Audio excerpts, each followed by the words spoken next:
چې یو سړی لږ مالدار شي او 3-5 زامن یې راوچت شي یوه ښځه لږه مالدار شي زامن یې راوچت شي هغه به څنګه خبرې کوي تروې خبرې کوي او دومره درنه شي چې په کټ کې کیني کټ هم چغارې کوي دومره درنه شي کار نه کوي که نه لقمان حکیم به یو ځل د لقمان حکیم به د غره نه لرګي راوړه صحابه ګډي صحابه د غره نه به لرګي راوړي یو صحابي نه چاته پوت کو مالدار دا لرګي او خشاک ولې راوړي ویل دا تکبر پې لري کوم ما دا بنغه بګیګو چې یو سړی لږ مالدار شي او 3-5 زامن یې راوچت شي یوه ښځه لږه مالدار شي زامن یې راوچت شي هغه به څنګه خبرې کوي تروې خبرې کوي او دومره درنه شي چې په کټ کې کیني کټ هم چغارې کوي دومره درنه شي کار نه کوي که نه صحابه سره د وسه سره د طاقته سره د وزارته د غره نه به لرګي راوړه موږ خبرې هم سمې نه کوو ورانې خبرې کوو سپک نظر کوو نو دې د مولا د چا سره شرط ولګو شرط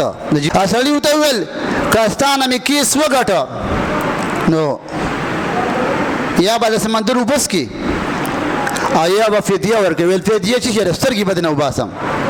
آیا تمام مال چې ستا دی دا به زما ته راځي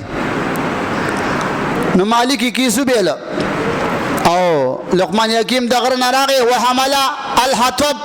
د لرګو ګېډۍ راوړ کله چې وغورځو